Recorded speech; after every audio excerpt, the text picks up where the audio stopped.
Très heureux de vous retrouver dans ce nouveau numéro de votre chronique de Patrick Lokala TV. Je vous prie de vous abonner massivement à la chaîne YouTube Patrick Lokala TV. Aujourd'hui, il ne manque pas de sujets à échanger en République démocratique du Congo. Situation des détenus politiques en République démocratique du Congo. Vous vous rappelez, il y a de cela quelques mois, sur les réseaux sociaux, on a vu des communicateurs de l'Union sacrée parler de la mesure de grâce présidentielle en faveur des détenus politiques. Il y avait Jacques Ndala, il y avait Henri Mangi et aussi Barnabé Milingano qui continuent à croupir au niveau de la prison centrale de Makala, pourtant bénéficiaire d'une mesure de grâce présidentielle tant vantée sur les réseaux sociaux. Nous allons y revenir et tenter de savoir qu'est-ce qui se passe avec aussi quelqu'un qui est passé par le CPRK, tout comme moi, parce que nous sommes des anciens pensionnaires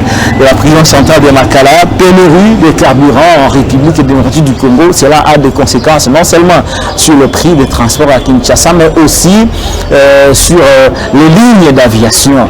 Il manque de lignes d'aviation au Congo. Airways, par exemple, n'aura qu'un seul vol. Les 7, puis après, il n'y aura plus rien. On ne sait pas quand est-ce qu'il y aura un vol de Congo Airways faute de kérosène. J'y ai été moi-même parce que je voulais déplacer ma mère pour Kinshasa, mais malheureusement il n'y a pas d'avion. Nous allons échanger avec notre invité. Nomination de nouveaux mandataires en République démocratique du Congo depuis l'arrivée de Félix Tshisekedi continue toujours à chambouler un peu, à changer un peu le paysage du portefeuille de l'État. Mais il y a quand même des scandales. On a vu par exemple que le frère de Barnabé Mouakadi, DGAI, de Logifrem, s'est retrouvé cette fois-ci DG titulaire au niveau du FPI, Fonds pour la promotion de l'industrie. De l'autre côté, le ministre Pius Mobile Mbayoumou-Kala, lui qui est initiateur du parti politique Congrès national congolais, a réussi cette fois-ci à faire nommer sa fille aînée, sa fille chérie, DGA au niveau de l'office de contrôle de l'Office congolais de contrôle OCC en sigle. Puis on va chuter finalement par cette affaire de 21 000 $ des élus du peuple. Cette fois-ci, notre invité va s'empaisantir. C'est la première fois qu'on va l'entendre sur ce sujet. Je m'en vais vous le présenter. Il s'agit de Pius Romain Roland. Il est un cabiniste, un nationaliste, et il ne s'en cache pas. Pius Romain Roland, il est journaliste de formation et de profession. Pius Romain Roland, bonjour. Bonjour, chers confrères. Comment allez-vous? Merci de l'invitation. Vous avez bonne mine, hein? Bon, Dieu nous fait grâce, nous sommes dans l'opposition agricole, nous ne sommes pas dans l'opposition barbare. Très bien. Nous sommes dans l'opposition agricole. Comme toujours, avec Maman Waro. Très bien. Puis vous avez fait une sortie médiatique très excellente ce matin sur les antennes de la radio Concert au Congo FM sur la situation de plaques d'immatriculation à Kinshasa. À la présidence, on a changé de couleur.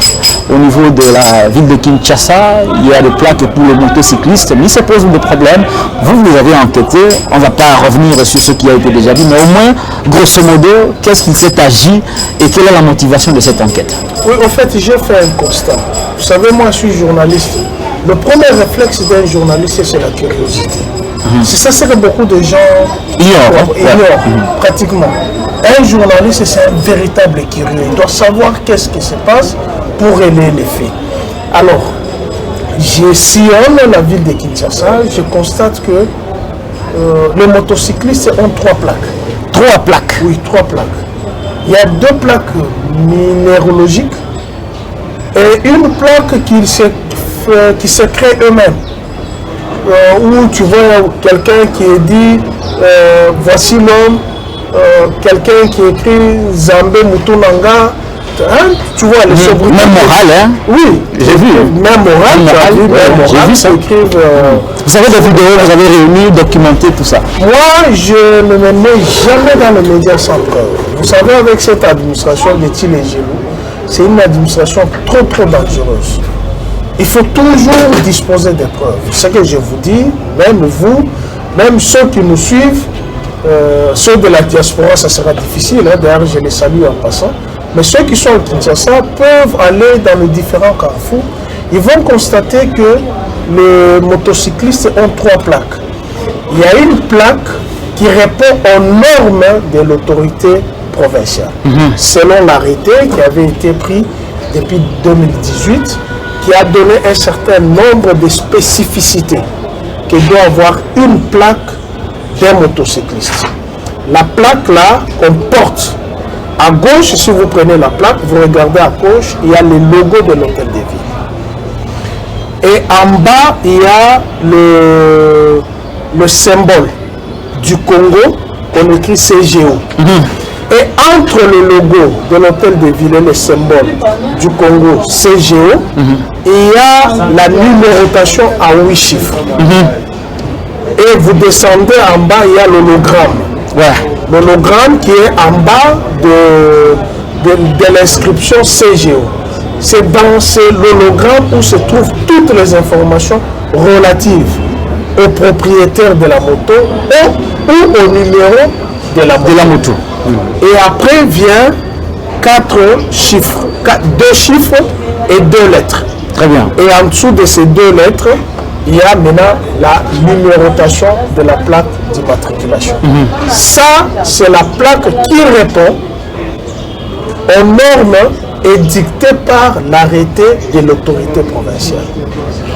Maintenant, de l'autre côté, il y a une plaque où celle qui est fausse, qui ne répond pas aux normes de l'autorité. La fausse plaque. La fausse plaque, vous allez trouver, il y a le drapeau de la République démocratique du Congo. À gauche et à droite, il y a le logo de l'hôtel de ville. Et puis il y a les chiffres. Et entre le chiffre et les lettres et le numéro de matriculation, il y a maintenant le symbole de la République, le symbole du Congo, qu'on appelle CGO, repris 4 fois. Et il n'y a pas l'hologramme original. L'original. Ouais. Ce qui fait que ces plaques-là, lorsque, à force de nettoyer, d'essuyer la plaque, elle se décolore. Elle perd la couleur. Les écrits s'effacent complètement. Les écrits s'effacent complètement et devient toute blanche. Et ça, c'est un danger, c'est le constat que je fais. Je me suis interrogé, je me dis, comment une administration provinciale peut émettre 2 plaques en circulation. Il y a eu problème. Ce qui n'est pas normal. Alors, dans mes investigations, j'aurais appris qu'il y a une entreprise qui avait raflé le marché. C'est elle qui a gagné justement ce marché-là. Légalement, selon les normes, en respectant l'arrêté du ministre, c'est maximum B.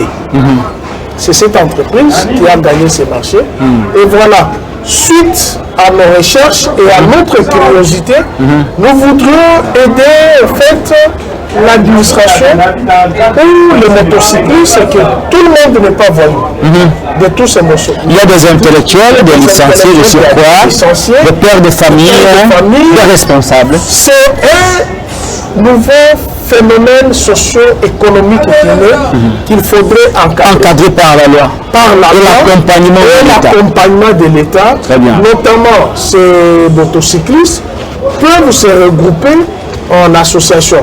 J'aurais appris qu'il y a certaines associations, mais moi je me dis qu'il faut les catégoriser par province, par commune. Je prends par exemple à Kinshasa, nous savons qu'il y a ceux qui habitent la commune de Kinshasa, et il y a ceux qui habitent la commune de Lingala, Kitambo, Massina, partout, dans toutes les communes. Ils se retrouvent là-dedans. Et comme nous avons 4 districts, ils doivent avoir le représentant au niveau provincial, c'est-à-dire les 4 chefs de district qui regroupent les différentes communes. Et les différentes communes peuvent se retrouver dans celui-là pour essayer d'être l'interface avec l'autorité provinciale, parce qu'il y a beaucoup de... Alors, plus Romain Roland, maintenant, ça c'est l'organisation, ce que vous proposez comme intellectuel concernant la manière dont les motocyclistes doivent s'organiser. Est-ce qu'avec votre curiosité, vos enquêtes, vous êtes allé jusqu'à identifier l'auteur, on va dire l'entreprise qui est à la base de la fabrication et la mise en circulation de la mauvaise plaque qui n'a pas l'hologramme de l'hôtel de ville? En tout cas, aussi, je n'ai pas encore identifié cette force entreprise. Mais j'ai commencé d'abord par identifier la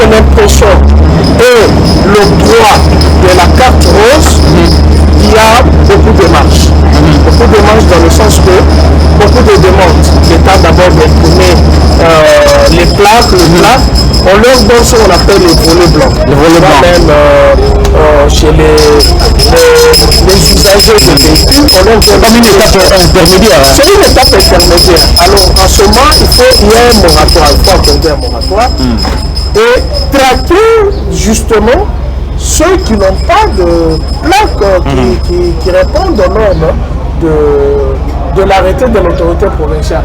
Bon, on pourrait me dire, bon, écoute, nous avons à chercher, nul ne peut se prévaloir de ses propres certitudes.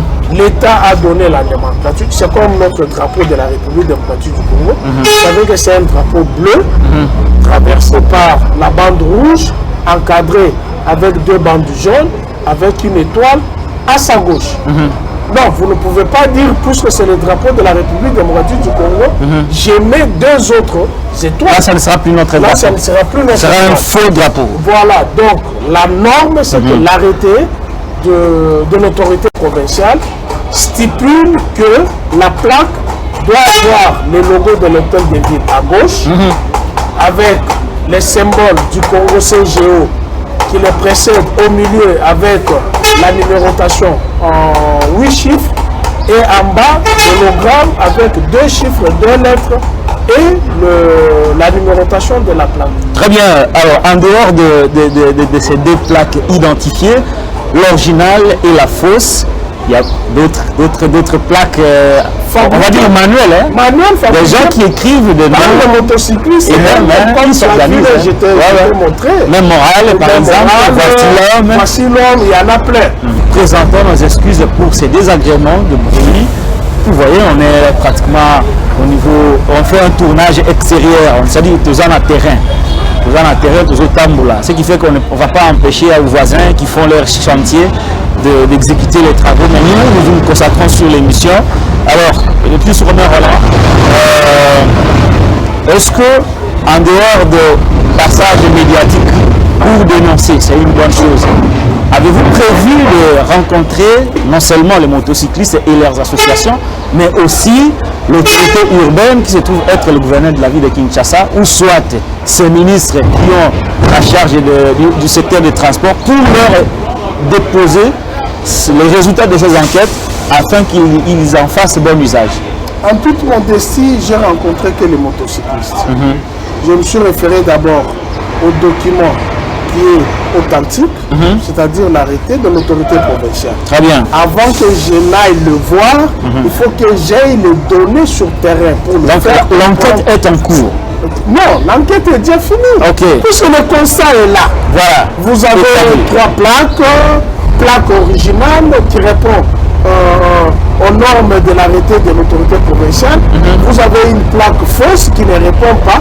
Et puis vous avez les inciviques qui écrivent leur propre plaque. Très bien. Il faudrait d'abord avoir ces données, puisque je ne pouvais pas aller à l'autorité provinciale au risque de me dire, est-ce que tu as déjà constaté sur le terrain qu'il y a telle ou telle donnée? Il fallait avoir les données. Il faut que j'ai les données et puis aller les confronter, lui demander l'entreprise qui a vendu ces plaques, puisqu'il y a certains qui me disent, puisque la plaque originale qui répond aux normes de l'arrêté de l'autorité provinciale, elle coûte $32, 64 000 francs. Alors les autres me disent... C'est abordable, hein? Oui, les autres me disent, nous avons acheté à 40, même $45 la fausse plaque. Donc on s'est dit, ce sont les Congolais qui n'ont pas le droit de perdre leur argent. Il faut voir dans quelle mesure sanctionner cette entreprise qui vend cette plaque qui ne répond pas aux normes et lui poser la question comment elle est parvenue à émettre, à imprimer ces plaques qui ne répondent pas en fait en exigence provinciale. Voilà, donc l'État est en train de se faire pratiquement voler de l'argent. Bon, il y a l'État et l'État, il y a des responsables, il y a ceux qui vendent les maisons de prix, qui utilisent la casquette de l'État, mais lorsqu'on suit la procédure normale, ils se trouvent ainsi. Très bien. Voilà.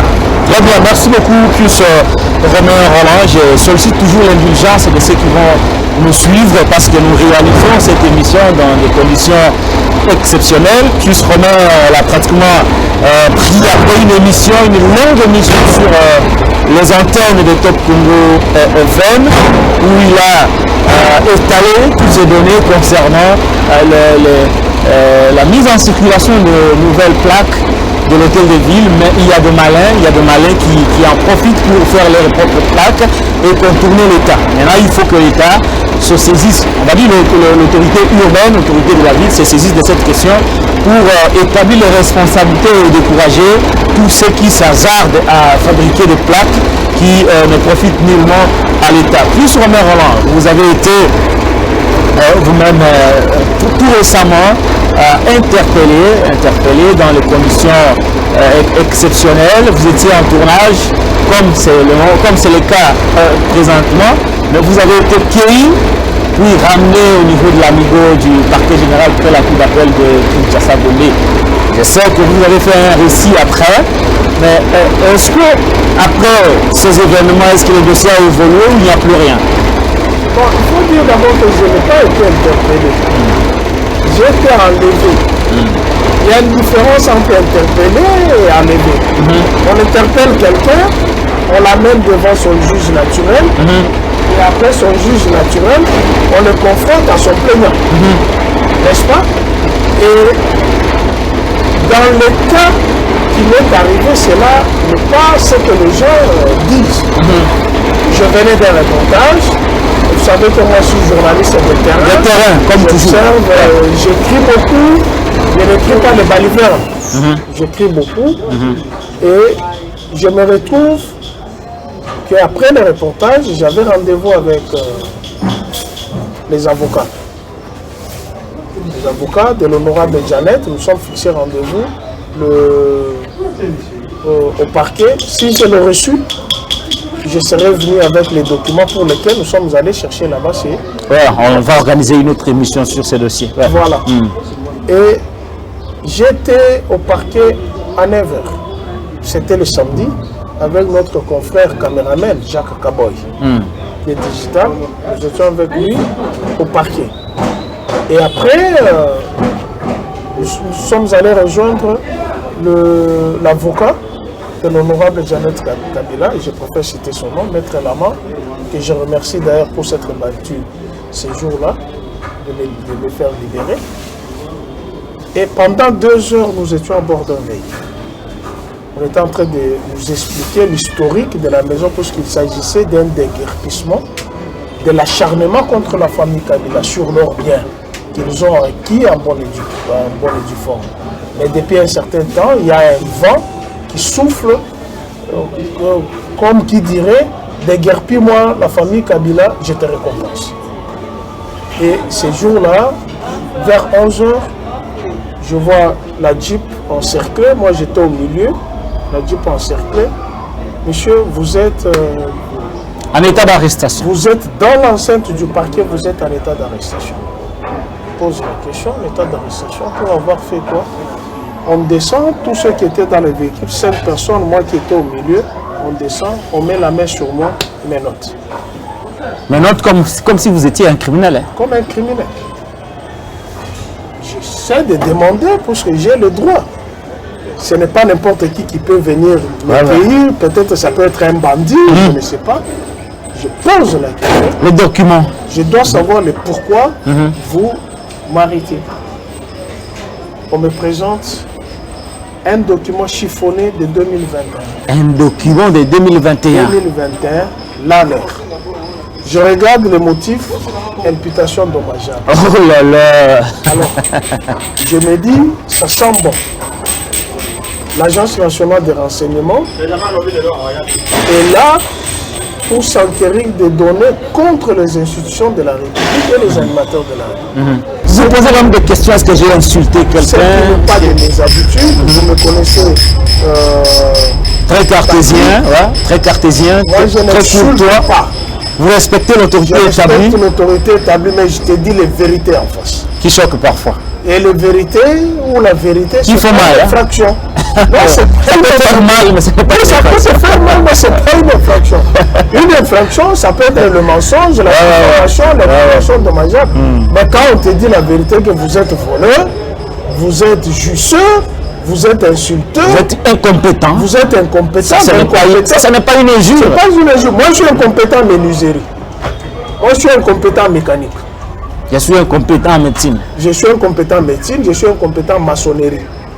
Mais je ne suis pas incompétent en journaliste. Les compétences ici, c'est lorsque vous n'êtes pas à mesure d'exécuter une tâche qui vous revient. Voilà. Et lorsqu'on commence à renverser les qualificatifs à une infraction, on se pose la question, est-ce que nous tombons dans ce qu'on on nous a appelé les infractions pénales. Et là, ça devient très grave. Très dangereux. Ça devient trop dangereux. Alors, je me suis posé un certain nombre de questions. Je vois, sans attendre, pouf, on me prend, on me transporte comme un vulgaire monsieur, on me jette au cachot. À 11h, c'est vers 15h que mes avocats se sont imprégnés, ils sont allés voir le dossier déjà étant en instruction sans être entendu. Je ne connais pas mon plaignant, je ne sais pas de quoi je dis, je n'ai jamais été confronté.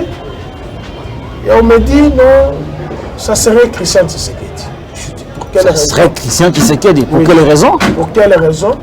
Oh non, tu l'avais cité dans une maison, dans une spoliation de maisons. Je dis, moi, je n'ai jamais cité personne. Je fais mon reportage, les victimes l'ont cité. L'ont cité, ouais. Et je crois avoir relayé même la vidéo. Voilà. Je connais l'histoire. Voilà. Je connais l'histoire. Les victimes l'ont cité et ont désigné les lieux où avait été amenée une des victimes. Moi, je fais le relais. Je n'avais fait que filmer et rendre public. Et il n'y a rien d'insultant dans cette affaire. Personne. Très bien. Je me dis, si tel est le cas, là où j'étais un peu calme. Je me dis, nous sommes samedi, je peux dormir, bien que les conditions ne sont pas favorables, je peux dormir. Dimanche, je peux dormir. Et bien le lundi, je serai confronté à mon plaignant. Et après, on l'aurait appelé, il s'est déjà appris, il a nié, il a dit non, je n'ai jamais émis un tel document. Et c'est à 17h, 6 heures de détention après, que vous avez finalement relâché. Et même si il est vrai, même s'il y avait un plaignant pour imputation dommageable, mais il ne revient pas à l'année d'aller interpeller un individu qui est en conflit avec un autre. Finalement, c'est toutes les questions. C'est-à-dire, moi, je suis en conflit avec toi. Et c'est la mère qui vient vous interpeller. Non, il y a le cours de tribunal. Ça, c'est catastrophique. Il y a le tribunal de paix. Ça, c'est catastrophique. Dans le même ordre d'idée, plus Romain Roland, la situation des leaders d'opinion en RDC est très, très, très préoccupante. Moi-même, je suis sous le coup des mandats d'amener qui circulent depuis un moment.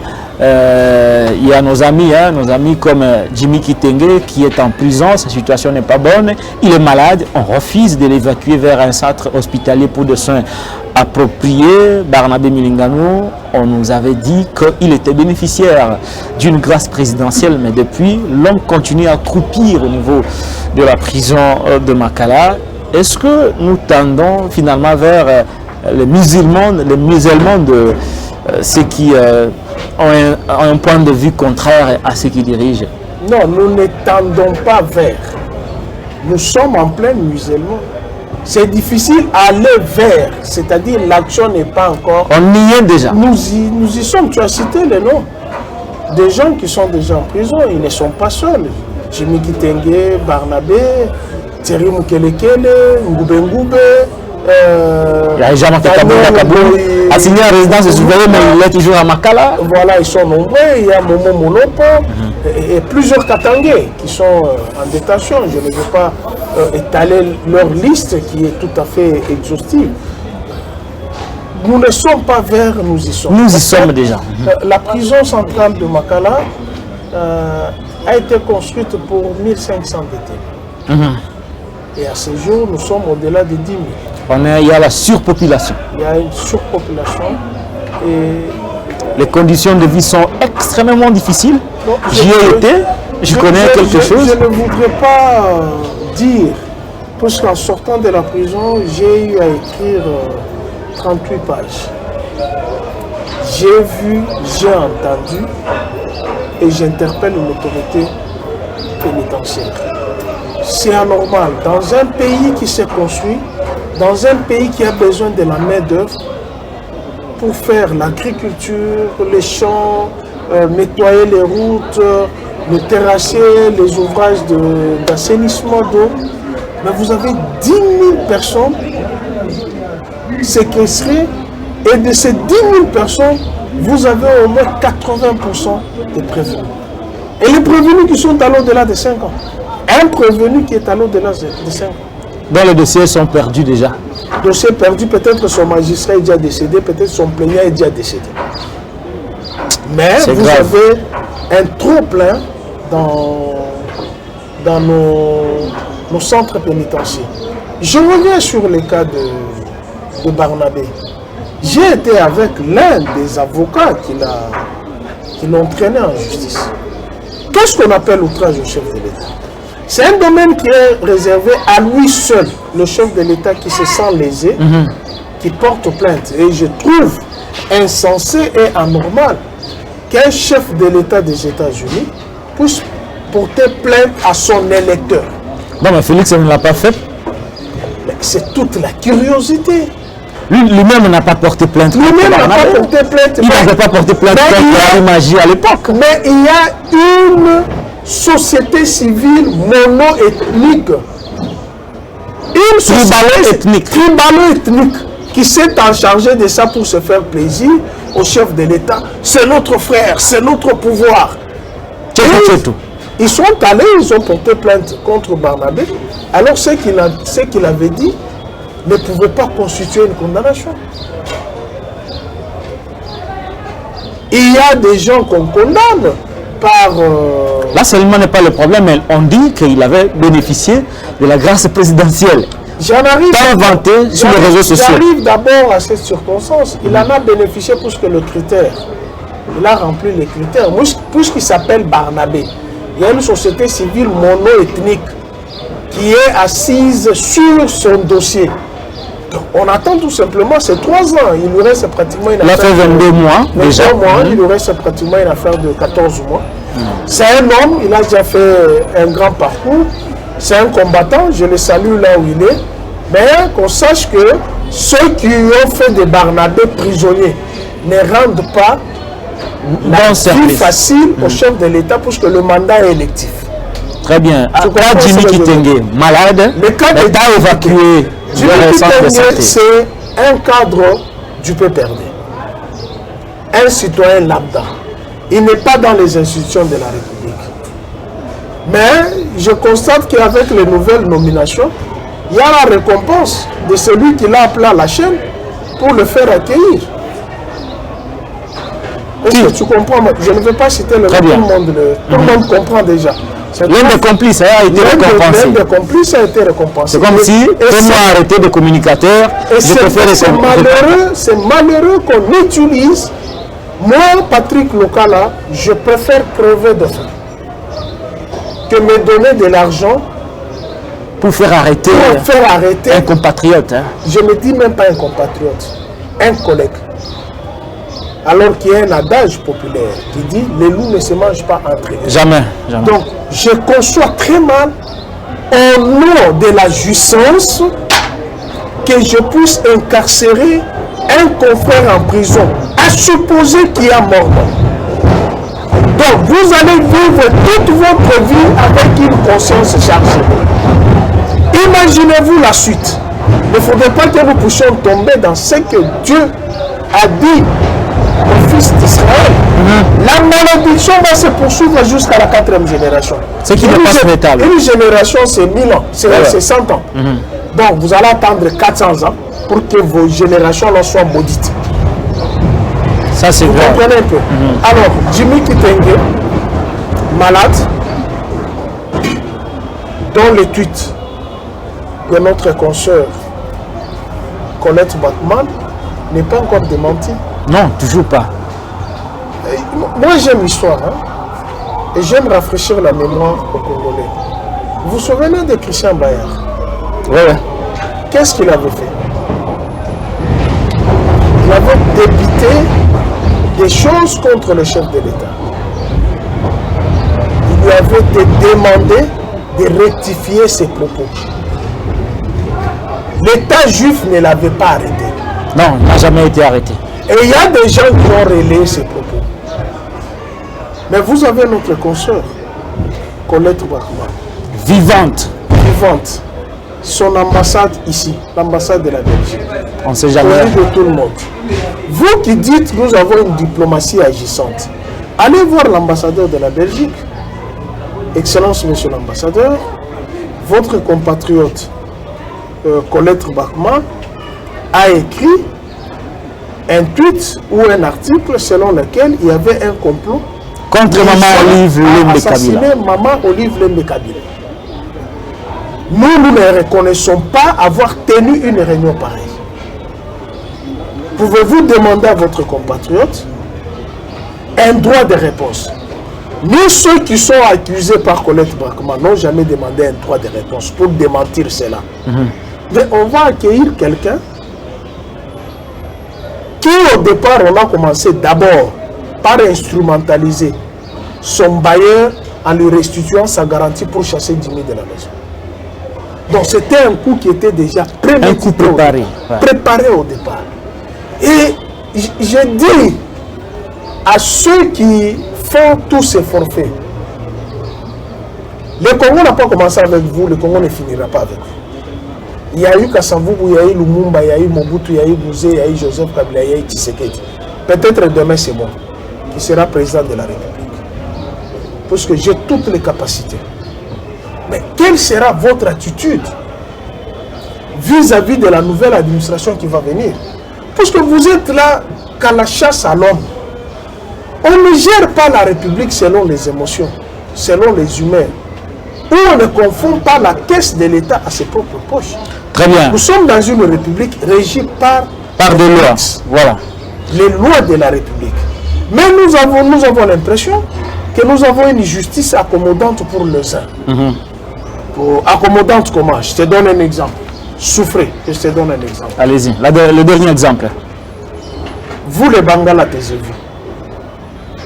Vous les Bakongo, taisez-vous. Vous les Basoeli, taisez-vous. C'est notre pouvoir. Nous les Balouba. Vous les Kivusiens, tout fiava maman Nabino, vous êtes le fruit des viols. Là, le procureur me dit. Personne n'a été arrêté pour ça. Vous connaissez? La vidéo continue à circuler jusqu'aujourd'hui. Là, il n'y a pas le procureur. Bon, maintenant, je prends le même. Mais on n'encourage pas. Hein? Non, je n'encourage pas. Maintenant, je prends le même contexte. Tu vois la vraie plaque? Elle est là. Ouais, très bien. Je l'ai vu. Heureusement, on a vu une moto. Mais dans les téléspectateurs, on ne peut pas voir. Alors, je prends le même propos. Voilà. Moi, je dis, vous les Bangala, ne votez pas les Balou. Oh là, c'est catastrophique. Vous les Bakongo, ne votez pas les Balou. Vous les Baswahili, ne votez pas les Balou. Tu sais ce qui va m'arriver?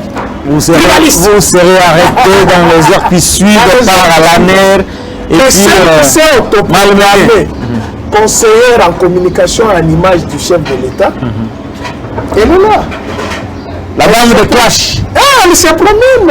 Tu oses, elle te clash. Oui, c'est ça. Juste à dire même à Jean-Marc Abound, nous avons le pouvoir. On va t'inquiéter.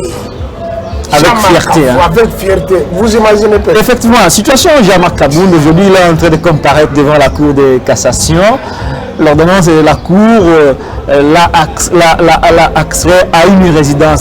assigné à une résidence surveillée, mais le procureur près la même Cour a refusé de l'assigner à résidence surveillée. Il l'a gardé à Makala. Jean-Marc aujourd'hui sera devant son juge pour outrage au chef de l'État. Vous savez, nous qui lisons réellement la Bible dit ceci: la justice élève une nation. Maintenant, je vous pose la question. La nation congolaise est élevée.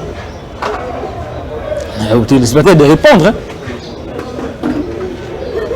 Vous savez, moi je n'ai jamais été partisan de Jean-Marc Abound. Je sais ce qui s'est passé au Parlement. Moi-même, j'ai échappé à la mort. Quand vous avez dit à l'époque qu'il n'était pas Katanga, il était Kassaye, on vous a traité de fou. Alors, je ne veux pas y aller. Ouais. Je parle maintenant de principe procédural. Très bien. Il est député national. Ces immunités ne nous sont pas encore enlevées.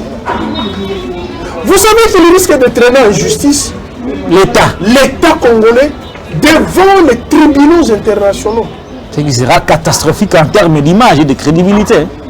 Un député national dont ses immunités ne sont pas déchues, ne lui sont pas retirées.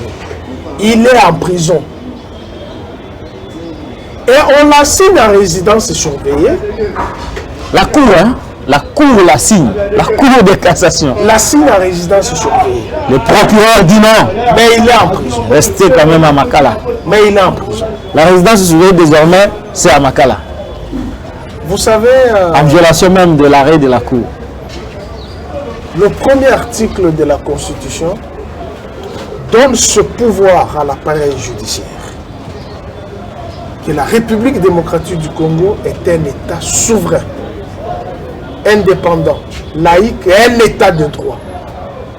C'est-à-dire un État de droit, la loi est au-dessus de tout le monde. C'est ça la République. Or, dans une monarchie, c'est l'homme qui est au-dessus de la loi. Il a le pouvoir absolu sur les êtres vivants et non vivants.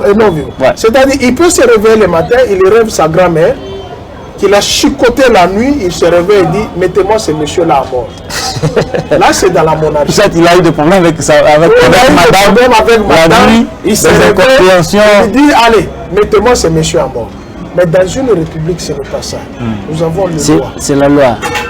Et ceux qui sont censés protéger la loi, la foule au pied même, sans aucun remords, ni regret.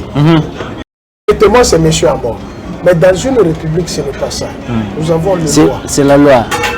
Et ceux qui sont censés protéger la loi, la foule au pied même, sans aucun remords, ni regret. Vous comprenez un peu ça? Ouais. Et ça, on ne peut pas dire que nous sommes dans un état de droit. Nous sommes dans un étang de droit. Comment expliquer ça? Nous ne sommes pas dans un état de droit, mais nous sommes un étang de droit. Le droit. Ça veut dire quoi? Puisque le droit, tout le monde est égal. Tout le monde est égal. Il n'y a pas qui est supérieur à l'autre. Exactement. Sauf qu'il y a les autorités que nous respectons de par leur position. Et nous vous respectons puisque vous nous devrez les comptes. Nous ne vous devons rien. Nous vous avons élus pour nous gérer, nous représenter. Dès lors vous ne représentez plus nos besoins, nous sommes en droit de vous récuser. Très bien. Merci beaucoup, Pius Romer Roland. Il parle avec son cœur, mais avec son intelligence. C'est un analyste très percutant. Très percutant. C'est une très bonne chose. Mesdames et messieurs, nous allons prendre un tout nouveau sujet. Il s'agit de la pénurie de kérosène. De manière générale, on a pénurie de carburant en République démocratique du Congo. Depuis un moment, il se pose un souci de carburant. J'ai même circulé aujourd'hui pour visiter certaines stations de carburant. Déjà à la pompe, on n'a pas suffisamment de carburant. Il y a des lignes, des queues qui se font. Des lignes d'avion sont quasiment, on ne va pas dire annulées, hein. Ça n'existe pratiquement plus d'horaire fixe par rapport aux lignes d'avion. Je l'ai dit en prélude de cette émission que je voulais déplacer ma mère pour Kinshasa, sur Kinshasa, mais malheureusement, il n'y a pas d'avion. Congo Airways est incapable de programmer un avion après la date du 7. C'est seulement le 7 qui aura un avion qui va récupérer les passagers qui ont raté plusieurs vols. Et après, Congo Airways est incapable de nous programmer un vol faute de carburant. Pius Romer Roland, en un mot comme Amine, comment vous analysez cette question? J'ai lu hier l'étude de l'honorable Mike Mukeba qui dit pénurie de carburant, la faute c'est à l'Ukraine. 21 000 $ de salaire de député, la faute c'est à l'Ukraine. Donc désormais la faute, toutes les fautes de la République, tous les manques, tout ce qui ne marche pas, c'est à mettre sur le dos de l'Ukraine parce qu'il y a l'Ukraine est en guerre avec la Russie. C'est quand même amusant, c'est comique, mais le message est quand même passé. Hein. Depuis que le Congo est Congo, le Congo a connu plusieurs compagnies aériennes et il y a eu plusieurs administrations. Il y a l'administration Kassavubu, il y a l'administration Mobutu, il y a l'administration Laurent Désiré Kabila, il y a l'administration Joseph Kabila. Et l'administration? Avant que j'en arrive à cette administration, les quatre précédentes administrations, aucun passager n'a accouru vers l'avion. C'est précis. Comme un bus. C'est-à-dire que les passagers ne se sont jamais bousculés pour gagner une place à bord d'un avion. Pour gagner la place à bord d'un avion. Jamais. Seulement c'est avec cette administration. L'administration de 10 milliards de dollars du budget. L'année suivante, ça sera à 14 milliards de prévisions budgétaires. Des chiffres énormes.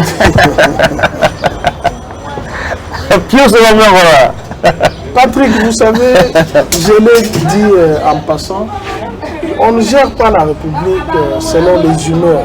Vous vous réveillez le matin, vous dites que j'ai rêvé aujourd'hui le budget est à 100 milliards. Vous prenez le micro, vous écrivez dans les réseaux sociaux, nous avons le budget de 100 milliards. Non. Le budget c'est une prévision, ce n'est pas l'argent liquide, c'est une prévision. Mais moi je peux projeter un budget de 20 000 $ le mois. Puis après, vous êtes incapable de l'atteindre. Oui, je peux projeter. Mais la manière dont on présente les choses, c'est comme si on a déjà 14 milliards. Moi qui suis un ancien assistant parlementaire, je sais que les budgets ne s'exécutent pas à 100%, moins que vous dépassez les prévisions budgétaires de ceux qui vous sont assignés. Vous pouvez arriver à un taux d'exécution 40%.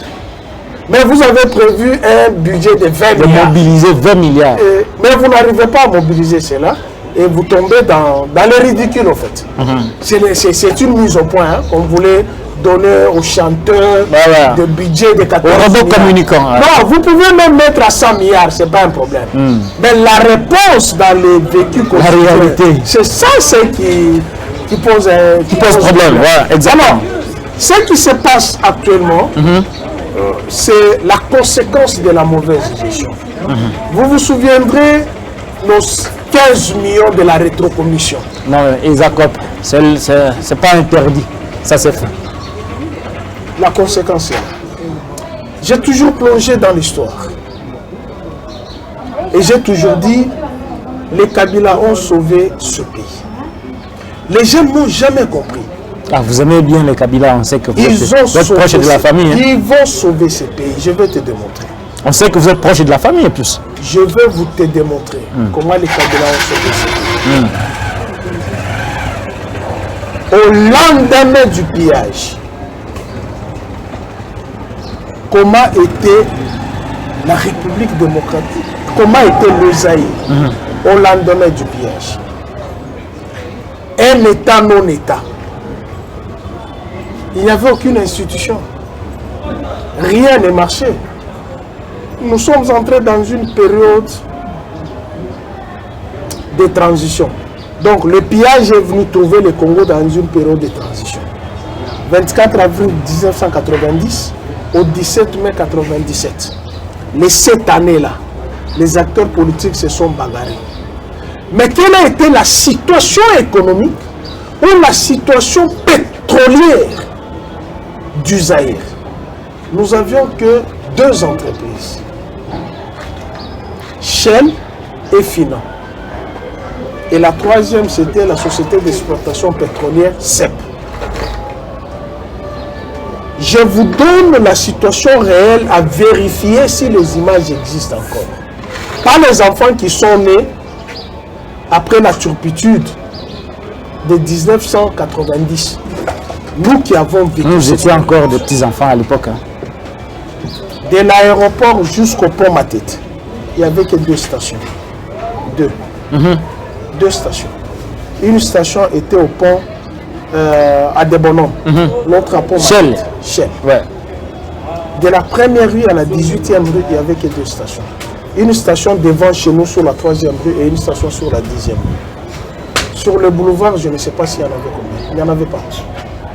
Et les gens dormaient sur les stations pour avoir 5 litres. Ceux qui ont vécu cette période, lorsqu'ils entendent ces récits, qu'ils se remémorent. Les gens dormaient sur les stations pour avoir 5 litres. Maintenant, je vous pose la question. Depuis que les Kabila sont arrivés au pouvoir, jusqu'à leur départ, citez-moi une seule période, une seule époque où les gens ont passé nuit à la station pour avoir 5 litres. Le génie créateur de Joseph Kabila a compensé dans la caisse de l'État. Je vous donne l'exemple. Aujourd'hui, le litre, c'est à combien? 2400. Hein. 2400. À peu près. À supposer que les 2400 pèsent dans le social des Congolais. L'État congolais fixe le litre à 2400. N'est-ce pas? Ou à 1400. Ça, c'est les bas peuples qui achètent à 1400. Mais l'État congolais compense avec 1000 francs. Avec des subventions. Hein. C'est de ça ce qu'on appelait la rétrocommission, nos 15 millions qui avaient été bouffés. Vous voulez dire que les 15 millions bouffés ont produit des conséquences qui nous rattrapent ce jour? Mais vous savez, lorsqu'il y a eu pillage, les conséquences économiques, c'était quoi? Quelles ont été les conséquences économiques? Nous avons perdu les entreprises. Et il y a eu des coûts sur le plan social. Et économiquement, on ne se relève pas matin, midi, soir. Vous perdez la confiance. C'est un long processus. Hein? C'est un long processus. Lorsque vous prenez les 15 millions de la rétrocommission des pétroliers, vous pensez que les gens là vont vous regarder de gaieté de cœur? Très bien, Pius Romain. Donc, à suivre cette analyse, c'est comme si nous sommes en train de régresser, d'aller vers la période de l'avant Kabila. Nous allons vers cette période. Nous n'allons même pas vers cette période. J'ai vu des lignes aujourd'hui. Dans certaines stations services, des lignes de chauffeurs de cyclistes et de chauffeurs de taxi. Le pétrole doit rapporter beaucoup. En dehors, à l'époque, de véhicules et les kérosènes avec les avions. Ouais. Mais aujourd'hui, il y a d'autres unités. Les groupes électrogènes. Les motocyclistes. Donc on ne pouvait même pas manquer. Très bien.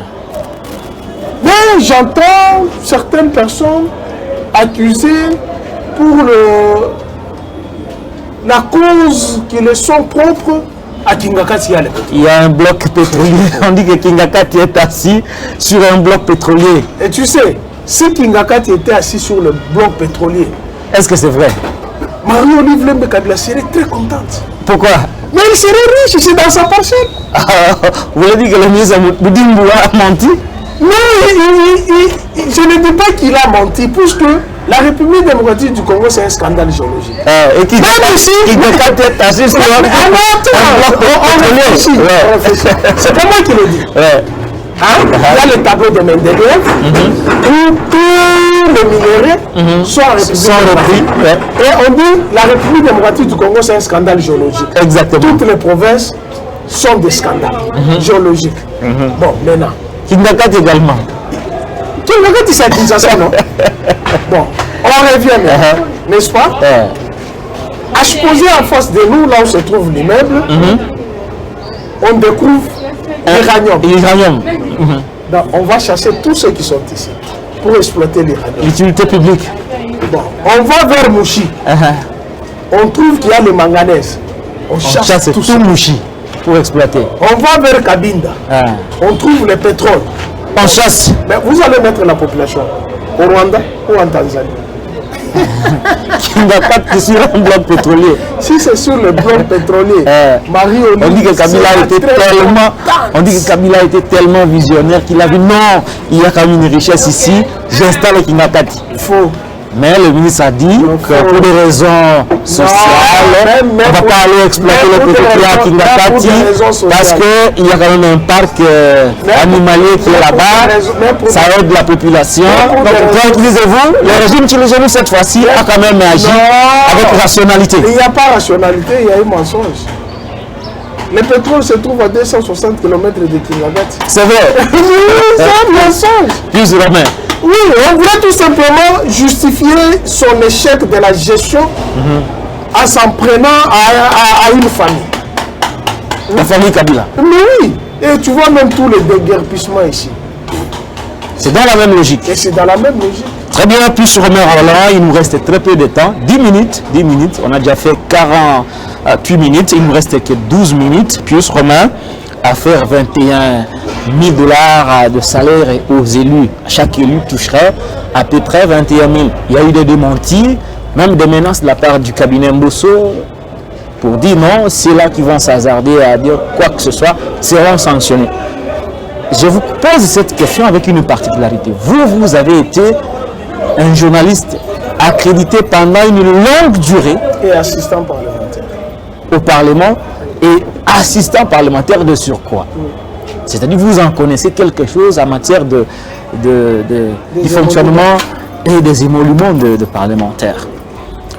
Pouvez-vous, parce que vous êtes un enquêteur, un journaliste d'investigation, pouvez-vous nous relater un peu de la Kabylie, c'est-à-dire de Vital Kamerhe, passant par Bouchab, Obeminaku, Jani Mabunda, Apipe Mbosso, à chaque étape, les députés touchaient combien d'argent? Si vous avez des chiffres, parce que vous, très souvent, vous avez des bons chiffres, donnez-nous quand même les chiffres. Pendant la période de Kamerhe, les députés touchaient autant. Pendant la période de Bouchab, les députés touchaient autant. Pendant la période de Minaku, les députés touchaient autant. Pendant la période de Mabunda, les députés touchaient autant. Et enfin, la période de Mbosso, aujourd'hui, on parlerait de 21 000. Puis Romain Roland, en quelques mots, donnez-nous un peu les faits et votre analyse par rapport à cette question. Tu vois les gens qui sont au Parlement là, ils vous diront jamais la vérité. Ils vous diront jamais. Pourquoi ils ne diront jamais la vérité? Puisqu'ils sont très solidaires en matière financière. C'est une question d'intérêt. Ils vous diront jamais la vérité. La vérité c'est quoi? C'est que les questeurs de l'Assemblée nationale qui gèrent les finances de l'Assemblée nationale doit démentir ce que les autres ont allégué comme fait. C'est lui et lui seul. Lui seul qui peut dire nous n'avons pas 21 000 $, voici la rubrique telle, sans cacher toutes les rubriques. Sans cacher. Sans cacher. Puisque si vous en cachez, les autres vont les dévoiler. Le prof Mbata lui nous a envoyé à la loi des finances. Il dit non, les salaires de députés, allez lire la loi des finances. Posez-lui la question de 500 000 $ qu'il gère, 1 000 $, 1 000 $ pour chaque député de l'Union sacrée. Ça se trouve dans la loi des finances. La prime Mbosso, ça se trouve dans la loi des finances. Pour la dynamique Mbosso. Il y a eu 3 sons par rapport aux palissades. Ça se trouve dans la loi des finances. Mbosso dit la palissade, c'est les dons du chef de l'État. Un député que je ne veux pas citer son nom pour lui faire la promotion, il dit c'est la souscription. Moi, je sais la procédure de souscription au Parlement. Et il y a des députés qui avaient souscrit 2 types. Il y en a d'autres qui n'ont pas voulu. Et il y a un autre député, celui-là je peux citer son nom, c'est Jean-Jacques Mamba, qui dirait que ce sont les engins de fonction après les mandats, les députés vont les déposer à l'Assemblée nationale. Depuis quand? Déjà vous avez 3 sons. 3 versions, comme bonjour. 3 versions. Même chose pour les salaires, les émoluments. Les émoluments. Vous avez des rubriques où certains députés n'y touchent pas. C'est ceux-là qui sont dans la fourchette de 15 550. Mais vous savez que les primes ne sont pas les mêmes quand même. Vous êtes un assistant parlementaire. Vous étiez, allais-je dire. Ils sont tous députés nationaux. Tous. Ils sont députés nationaux. Il n'y a pas, si vous commencez à donner par prime, commencez à donner par les voix que chaque député a reçues de son électorat.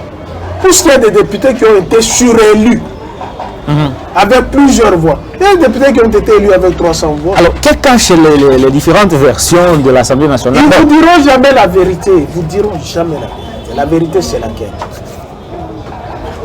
Ces députés vont atteindre 30 000 $. Oh, Pius, il faut arrêter. 30 000 $? Ils vont atteindre 30 000 $. Comment ça? Suivez mon analyse. Très bien. La majorité qui est là-bas, c'est une majorité qui a été volée.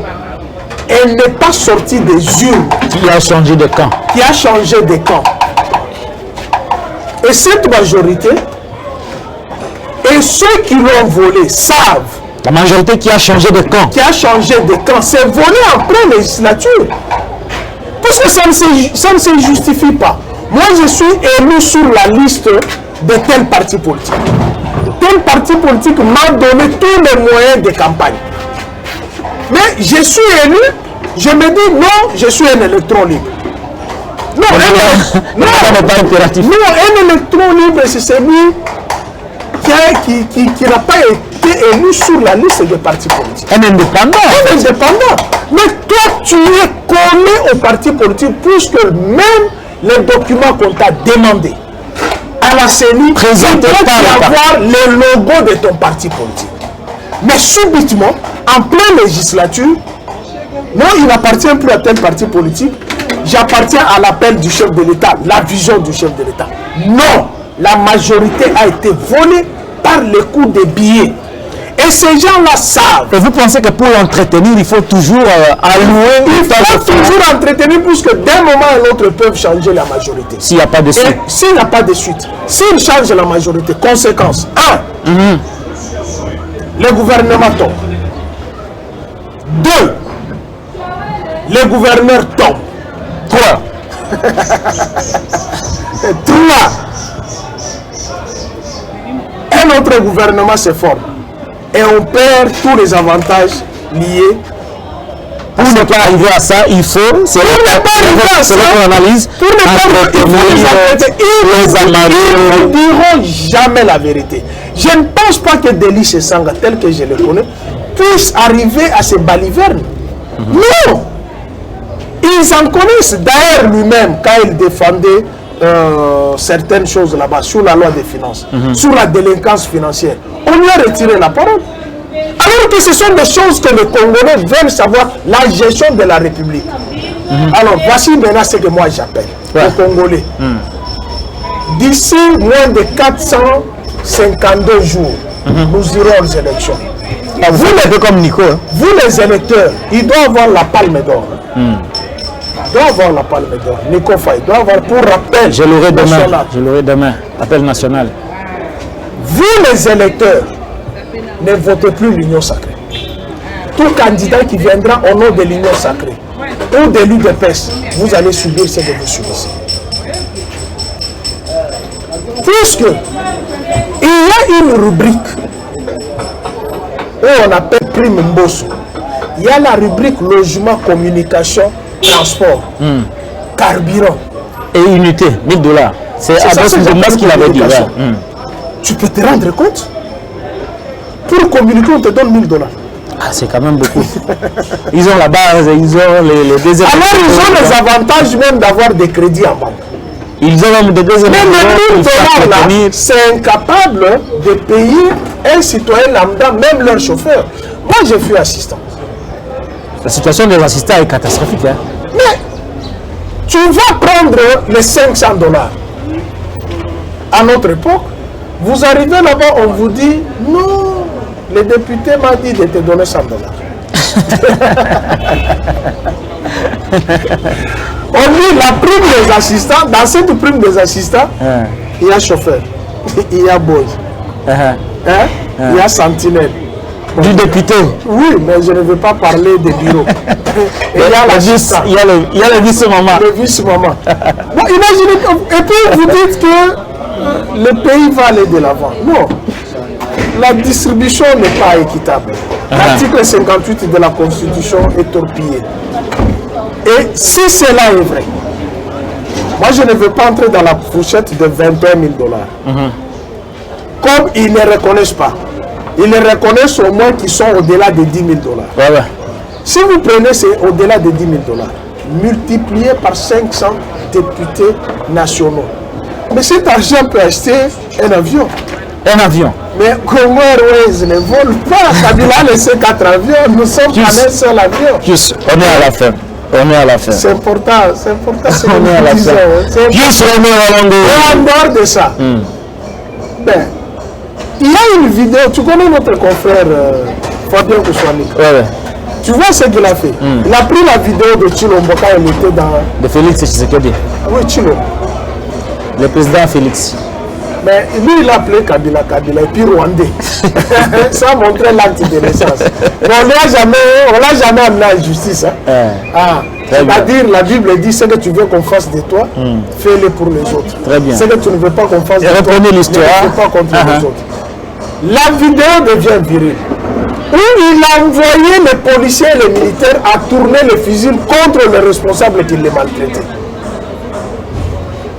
Maintenant, entre les émoluments des députés et les derniers salaires d'un professeur émérite comme Mampouya. Les enseignants. Les professeurs au moins ont une vie assez aisée. Parlons des enseignants. Je parle des professeurs. Ouais. Le professeur dit son traitement, son salaire équivaut au dernier agent de la présidence, c'est-à-dire 3 175 000 francs congolais. Au huissier de la présidence. Voilà. Il a le même salaire que le huissier de la présidence. Il a fait avec Jean-Pierre Kaïb. Très bien. Où il a coulé les larmes. Il a pleuré. Très bien. Celui-là, c'est un professeur. Maintenant, je prends l'enseignant qu'on nous vend qui est parti de 168 000 francs à 180 000 francs. Bon. Avec le réajustement de taux de change.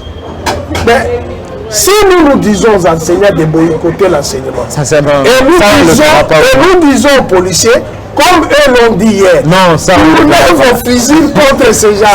Tu sais ce qu'on va dire de nous. Atteinte à l'autorité de l'État. C'est qu'on ne fera pas. Très bien. Pius, on a fini. On a fini parce que là, ça commence à être un peu sensible. Pius Romain Rolland, vous avez vu, je crois, avant-hier, on a nommé de nouveaux mandataires à la tête des entreprises de l'État. Il y a quand même quelques scandales, hein, pour ne pas dire quelques scandaux. Un ministre, dont on ne va pas citer le nom, qui fait de sa fille chérie DGA dans une entreprise de l'État. Et de l'autre côté, un DGAI d'une régie financière qui fait de son frère DG d'une entreprise publique de l'État. Et finalement, quels deviennent ces membres des partis politiques qui passent tout leur temps à nous attaquer, à communiquer sur les réseaux sociaux et les médias traditionnels. Le jour où moi, je serai nommé mandataire, j'irai dans les chambres enfermées. Pourquoi? Commencer à intercéder Dieu. J'ai la prison en face de moi. Surtout que Gilles Alinguet avec sa patrouille financière, ça ne badine pas. C'est-à-dire, on vous nomme pour gérer. On vous expose en réalité. On vous met la poudre, vous festoyez, vous prenez le champagne. C'est comme si ça devient un bien privé. Est-ce que vous justifiez un peu ça? C'est-à-dire, on te nomme mandataire, au lieu maintenant de te poser la question, comment je vais m'en sortir avec ces mandats? Non, toi tu te mets à festoyer, à jouir, sabler du champagne, crier. La famille d'abord, les peuples après. Et les militants? Les militants dehors. Puisque même ces nominations ici. Regardez, j'ai toujours dit, les gens vont me dire que c'est tribaliste. Moi je ne suis pas tribaliste, moi je suis dénonciateur de tous les tribalistes. Prenez la liste qui est sortie. Vous avez trouvé combien de Kassaï? C'est vous qui avez élu, hein? 80%. 80%? Si, 80%. S'il y a 3 mandataires... Ne faisait-il pas la même chose? J'ai dit notre confrère Fabien Kouchouani. Il avait fait un tableau des ministres de Kabila. Ah, lui, il est fort. C'est que vous oubliez. Passer son numéro, hein? C'est que vous oubliez. c'est que l'espace soiliphone en termes démographiques est plus élevé par rapport aux autres provinces. L'espace soiliphone a combien de provinces? L'ancienne province orientale, démantelée en 4. Les Kivu 3, les Katanga 4. Ça fait déjà combien? Ça fait beaucoup. Ça fait 11. Vous prenez une partie de l'est de l'Omami qui vous parle le Swahili, ça fait 12. C'est que tous les Swahili qu'on nommait, et les gens pensaient que c'est le frère de Kabila. Même, dernière question. Même à l'époque de Kabila, citez-moi un seul frère ou cousin de Joseph Kabila qui s'est retrouvé dans les entreprises. Citez-moi un seul frère biologique. Citez-nous aussi un seul frère biologique de Félix Antoine Tshisekedi qui est dans les affaires. Donne-moi la liste. J'ai entendu ce qui Bertin Tshisekedi. Non mais les noms se ressemblent. Les noms se ressemblent. Au Kassai là-bas, il y a beaucoup de chi. Alors, Pius Romain Roland, dernière question. La patrie financière de Jules Alinguete, vous pensez que la patrie financière doit continuer ou elle doit s'arrêter tel que le demande et l'exige certains ministres du gouvernement, surtout avec la nomination de nouveaux mandataires? L'article 138 du décret lui donne ce prérogative d'enquêter, de vérifier, de faire la contre-vérification. Et je pense qu'il est dans la bonne posture, puisque ce sont les finances de la République. Donc Jules Alinguete doit continuer avec la patrie financière. Doit continuer non seulement dans les entreprises. L'intensifier d'ailleurs. Pas seulement dans les entreprises. 21 000 $. Ah, vous l'envoyer par là. Il doit nous amener toutes les institutions qui reçoivent de l'État les finances publiques. Toutes les institutions. L'IGF doit y aller. Jules Alinguete, allez d'abord à l'Assemblée nationale. Lorsque vous allez terminer avec l'Assemblée nationale, montez à la présidence.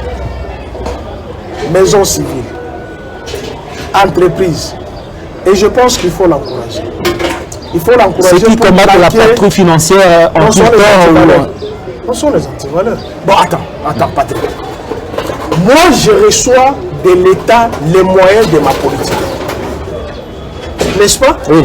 Ce qui fait mal aux Congolais, c'est qu'ils confondent la caisse de l'État avec leur propre poche. Ils ne veulent pas être contrôlés. Tu ne peux pas confondre la caisse. Ils veulent pas justifier les fonds reçus. Il faut justifier. C'est justement les moins intelligents qui sont incapables de justifier les fonds. Pour quelqu'un qui est intelligent, on t'alloue les fonds de l'État, on te dit cet argent c'est pour tel service, tel service. Lorsque vous engagez les fonds, il y a les pièces de comptabilité. Mais pour faire les pièces de comptabilité, là, ça devient un problème. Ça devient un problème. Oh non, il faut que la patrouille financière s'en aille. On a assez. Et surtout à l'horizon 2023. Non, ils ont besoin de moyens. Ils ont des politiques. Elle ne peut pas s'en aller. Les politiques ont besoin de moyens pour aller aux élections. Jules Alinguete avec l'IGF bloque cela avec la patrouille financière. Laurent Gbagbo a dit ceci. Si tu vois un politicien riche, tu vois un médecin riche, tu vois un journaliste riche, ils sont des voleurs. Ah, comment ça? Mais ne peut être riche qu'un commerçant. Toi, on t'alloue l'argent par rapport au service que tu rends. Tu n'es pas commerçant. Ne peut être riche qu'un commerçant. Très bien. Ils veulent aller aux élections, ils ont besoin de moyens. Tu vois, l'IGF a bloqué les moyens. Il faudrait bloquer, les rebloquer, les recadenasser. Il faut que l'IGF bloque, rebloque le cadenas. Complètement. Complètement, parce qu'on ne peut pas laisser les finances publiques entre les mains des vautours. Je voudrais dire à Jules Alinguete d'intensifier la patrouille financière. Et aussi nous associer pour traquer ces antivaleurs qui sont dans les entreprises. Nous donner leur nom et nous couvrir auprès des magistrats véreux qui risquent de nous poursuivre comme on poursuit certains de nos confrères qui dénoncent sous d'autres cieux. Lorsqu'un journaliste dénonce, il met les faits. Le procureur qui est censé poursuivre les infractions se saisit du dossier, et ouvre, protège les journalistes et ouvre, cherche est-ce que le journaliste a raison? Ici, dès que le journaliste dénonce, imputation dommageable. Même si là, c'est rien, imputation dommageable. Voilà, on est arrivé à la fin. Merci Pius d'avoir répondu à nos questions et nous avoir accordé ce petit temps. Nous sommes arrivés à la fin de cette émission. Abonnez-vous à la chaîne de Patrick Lokala TV. Abonnez-vous, abonnez-vous et alors abonnez-vous. Demandez aux autres de s'abonner. Faites la même chose. Likez, partagez, commentez nos vidéos pour nous encourager et nous permettre d'élargir cette grande communauté de la chaîne de Patrick Lokala TV. D'ici là, portez-vous bien et à très vite.